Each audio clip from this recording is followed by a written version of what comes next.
Hey guys! This is Cartoon Recapped.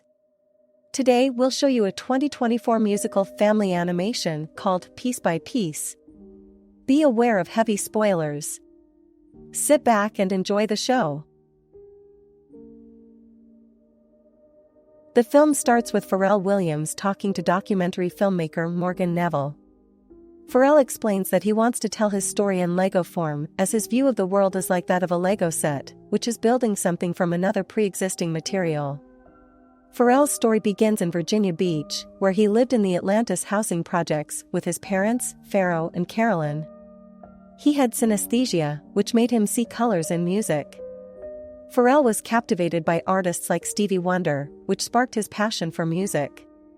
While he struggled in school academically, he befriended Chad Hugo and created music with him, along with future artists like Missy Elliott, Pusha T, and Timbaland. Pharrell and Chad ended up working together to form the Neptunes. They performed at their school's talent show for famed record producer Teddy Riley. Impressed, Teddy signed the guys on. Pharrell helped come up with some work for Teddy, like writing his verse on the song Rump Shaker for Teddy's group Rex and Effect, but working for Teddy meant Pharrell could not work on his own music. Later on, Pharrell and Chad would work with rapper N.O.R.E. on his hit single Super Thug.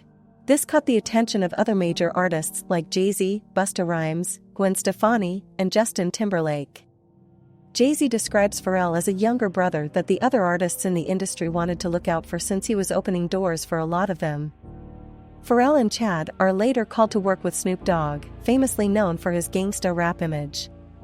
After a session involving cannabis, the guys come up with Drop It Like It's Hot. Snoop notes that this was his first #1 single, and that he felt Pharrell brought out a fun side of him. Pharrell eventually tried to become a solo artist, starting with the single Frontin' that he did with Jay-Z. One record producer notes that this should have propelled Pharrell to solo status. Pharrell persisted with trying to build his brand, expanding from music to other outlets, such as skateboarding or fashion. He created the Billionaire Boys Club brand and ice cream footwear.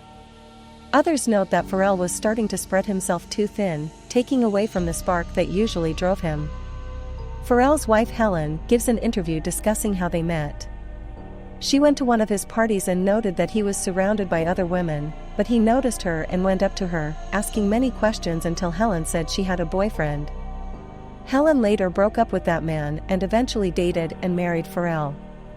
While stuck in a creative rut, Pharrell was tasked with writing music for the Despicable Me films.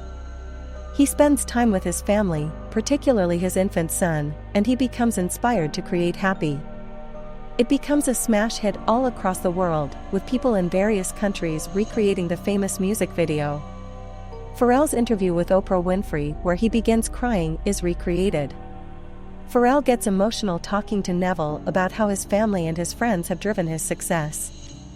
However, he also discusses the political state of things, specifically in regards to police brutality against African Americans.